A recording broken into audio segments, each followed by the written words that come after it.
Bismillahirrahmanirrahim.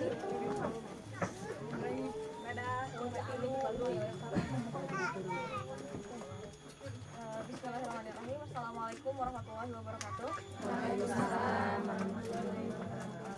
Ibu-ibu tepangkeun abdi Malika, mahasiswati UIN Bandung, jurusan BKI Bimbingan Konseling Islam. Mau aya kaitan oge sareng penyuluhan karena bergerak di dalam bidang sosial gitu. Nah, terus abdi ayeuna nembe semester 5 mung ditugaskeun ku dosena janten ieu teh kangge praktek mata kuliah. Nah, tujuan abdi ka dieu teh bade ngiring praktek penyuluhan gitu Bu mengenai stunting. Nah, ibu-ibu tos uninga gitu stunting teh naon? Acan.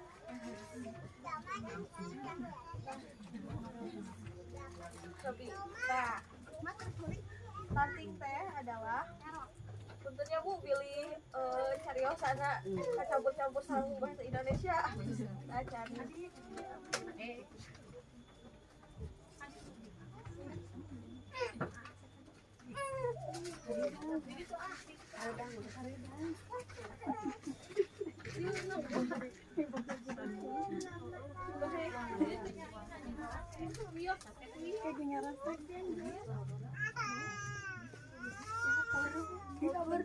Tadi di jerawatan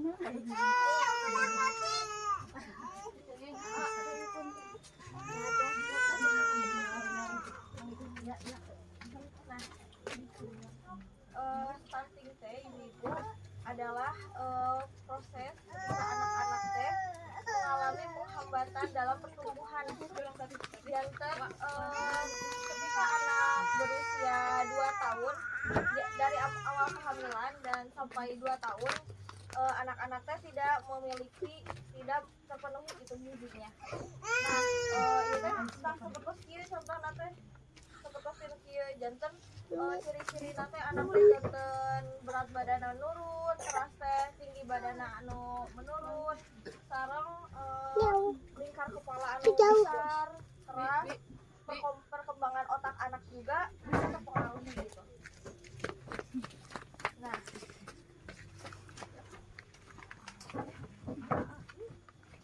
ieu ciri-ciri stunting Bu. Janten bilih ayeuna gitu aya ciri-ciri stunting biasa langsung ke puskesmas terdekat atau tapi biasa ke pos KB-na nya biasa dihubungi gitu.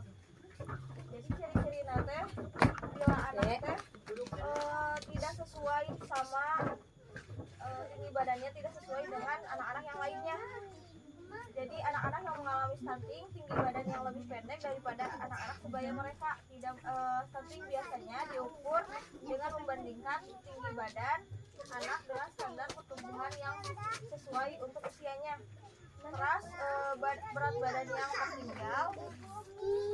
Stunting juga memiliki berat badan anu rendah gitu Bu. Juga kan ayeuna ya aya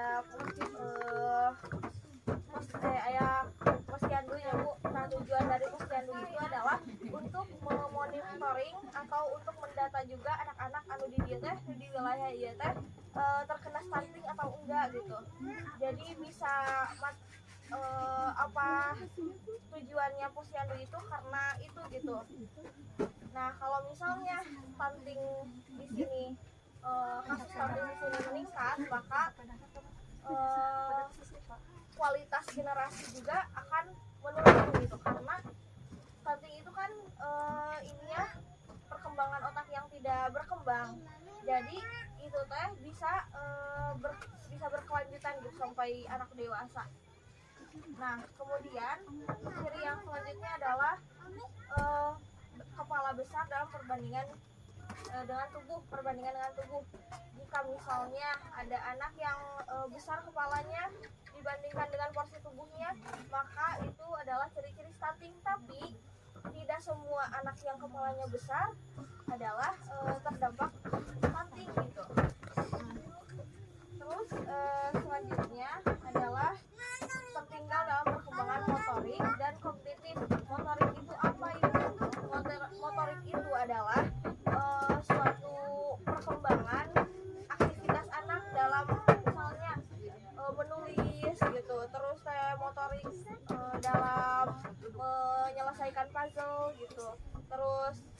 teh bisa bisa apa sih, motorik itu berkembang sesuai usianya.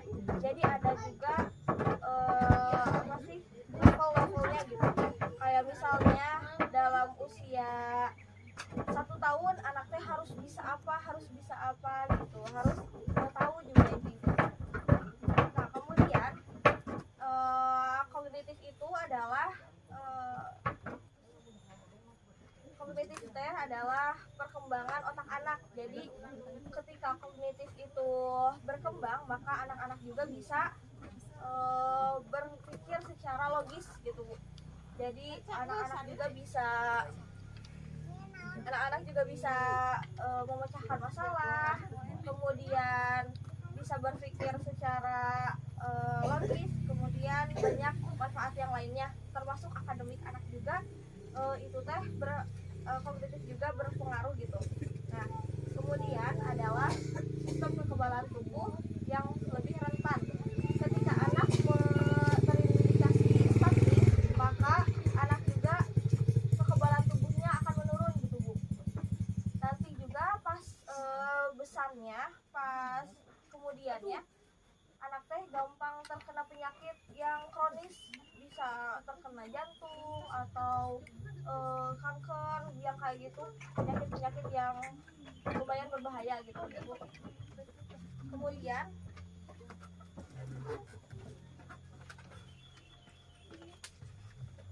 ada juga dampak stunting, Bu. Dampak stunting diantaranya adalah gangguan perkembangan otak. Yang tadi saya bilang, ketika anak terindikasi stunting, maka perkembangan otaknya tidak berkembang dengan baik. Jadi banyak perlambatan dalam pertumbuhan anak gitu. Kemudian yang kedua adalah gangguan dalam bersosialisasi. Terkadang anak yang memiliki stunting teh memiliki sifat yang pendiam, Bu, karena dia itu tidak punya inisiatif untuk memulai sosialisasi.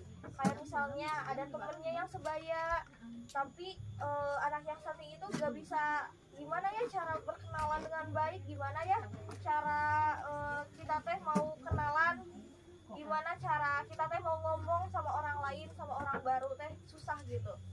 Nah kemudian yang ketiga adalah penurunan produktivitas di masa dewasa. Nah dampak yang ini adalah dampak yang cukup serius bagi negara kita. Nah ketika produktivitas menurun, maka potensi negara untuk berkembang juga akan menurun, Bu. Jadi kalau misalnya anak banyak kasus stunting di Indonesia, maka akan berpengaruh terhadap negaranya gitu. Terus kemudian rentan mengalami penyakit kronis yang tadi saya bilang ya, Bu. Penyakit kronis ini akan menyerang kepada orang yang memiliki imunitas yang rendah. Nah anak-anak yang stunting itu pasti akan memiliki imunitas yang rendah karena gizinya buruk, karena perkembangan otak yang tidak berkembang, karena banyak hal lain lagi. Nah kemudian dampak stunting juga bisa dalam siklus kemiskinan. Jadi ketika anak yang stunting itu tidak bisa otaknya kan tidak bisa berkembang dengan baik nih, jadi dia juga tidak bisa untuk survive gitu, tidak bisa untuk tidak bisa untuk berusaha untuk survive, bertahan hidup gitu. Jadi masih mengandalkan orang-orang gitu. Jadi tidak bisa berinisiatif yang tadi saya bilang. Nah, kemudian ada cara-cara untuk mencegah stunting.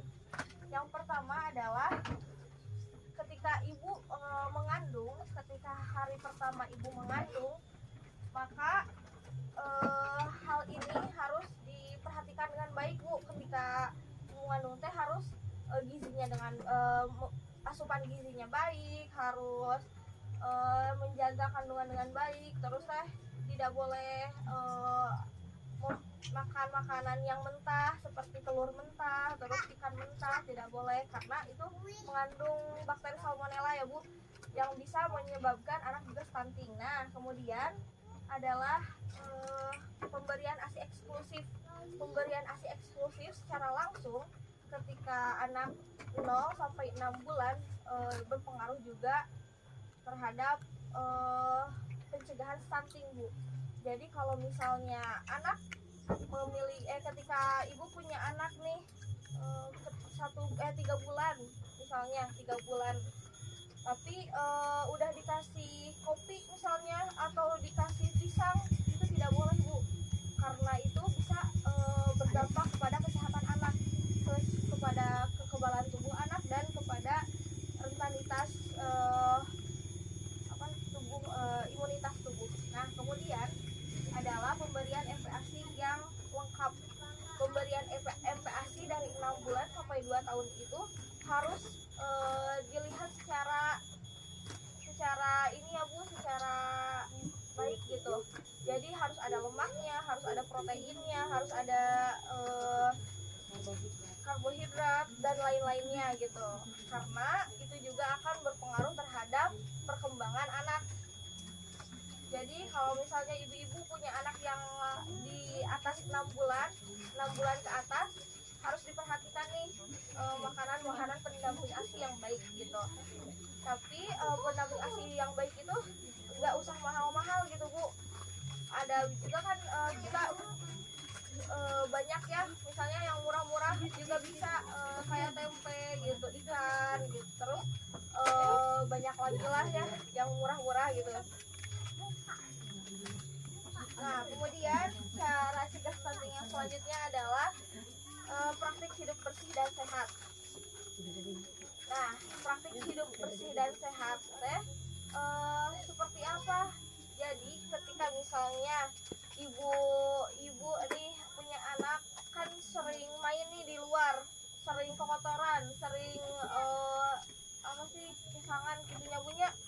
Nah eta teh mohon kami misalnya bade mam teh kedah cuci tangan pakai sabun, kemudian kedah menjaga anak pilih kotoran teh dia dibersihkan deui gini Bu. Nah terus selanjutnya pemantauan pertumbuhan anak. Nah pemantauan pertumbuhan anak teh adalah cara mencegah stunting. Cara pemantauan pertumbuhan anak teh bisa juga dilakukan dengan cara ibu-ibu datang ke posyandu Bu. Jadi tidak usah ke puskesmas juga, tidak apa-apa. Yang penting bisa ke posyandu dan bisa melihat ya perkembangan anak itu seperti apa gitu. Perkembangan tinggi badannya, berat badannya, dan lingkar kepalanya. Nah, kemudian yang selanjutnya adalah pemenuhan kebutuhan air bersih. Nah, ini juga adalah cara cegah stunting. Kalau misalnya di rumah ibu-ibu nih airnya kotor, itu harus segera diatasi Bu, karena ketika anak itu ketika anak itu memakai air yang kotor, maka itu akan menyebabkan bakteri-bakteri masuk ke dalam tubuh anak. Jadi bisa jadi anak itu gampang terkena stunting. Nah Bu, janten kami misalnya gaduh kurang kali ya anu di usia awal kehamilan sampai 2 tahun atau 1000 hari awal pertama, maka itu harus dilakukan perhatian dengan dalam gitu, dengan lebih teliti gitu Bu, karena bisa jadi anak itu bisa terkena stunting Bu, karena stunting itu kan tidak melihat siapa ya Bu, maksudnya tidak melihat anak-anak kumaha ya stunting teh. Jadi siapa juga bisa terkena stunting. Maka dengan itu kita itu harus melihat gitu, melihat gimana sih stunting itu dan dampak-dampaknya gimana aja. Nah, terakhir Bu, nah cegah stunting itu penting, makanya kita harus lebih perhatian lagi kepada anak, terutama ya tadi 1000 hari awal anak ya, karena itu adalah golden age atau pertumbuhan anak yang lebih yang pertumbuhan anak golden age itu pertumbuhan anak yang apa sih golden yang baik gitu, ya yang harus diperhatikan gitu ya. Iya yang emas.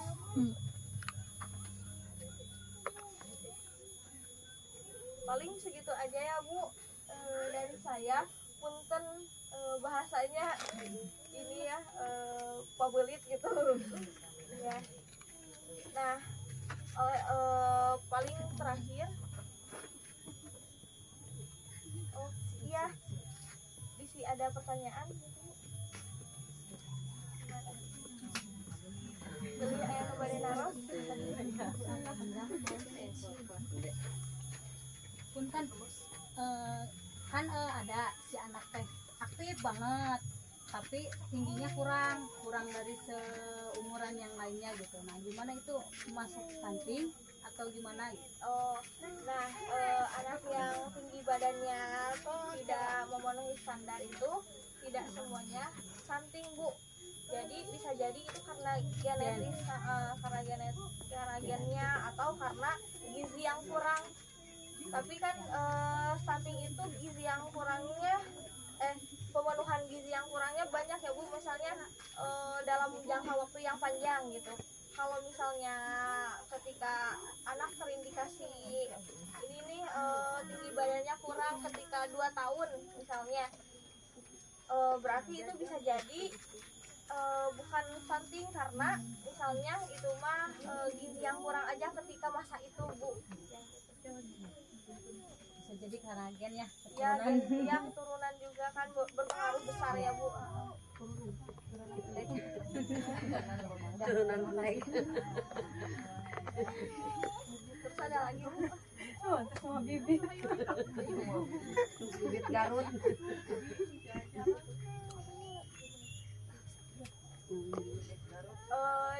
Bu, abdi hayang naras. Tadi teh stunting teh naon wae? Stunting teh ciri-cirina naon wae? Badan tidak stabil, badan tidak sesuai. Tiga badan tidak sesuai. Jadi Bu. Candu banget oh. Iya Bu, nah imunitas tubuh melemah, terus apa sih motorik dan kognitif anu kurang, terus udah cuma 4. Terus coba kalau misalnya dampak stunting itu apa Bu? Perkembangan otak yang tidak tidak maksimal. Terus apa lagi? Ya penyakit kronis. Apa Bu? Kurang bersosialisasi. Oh iya, kurang bersosialisasi. Terus apa lagi? Siklus kemiskinan. Nah, juga bisa menurunkan. Nah, cara cegah stuntingnya gimana Bu? Coba. Cuci tangan. Iya, asupan gizi yang baik, cuci tangan. Bisa cuci tangan sebelum makan. Terus apa lagi Bu? Posyandu bisa.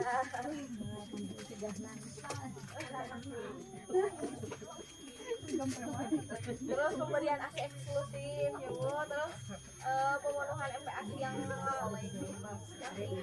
Sampai sampel lincah.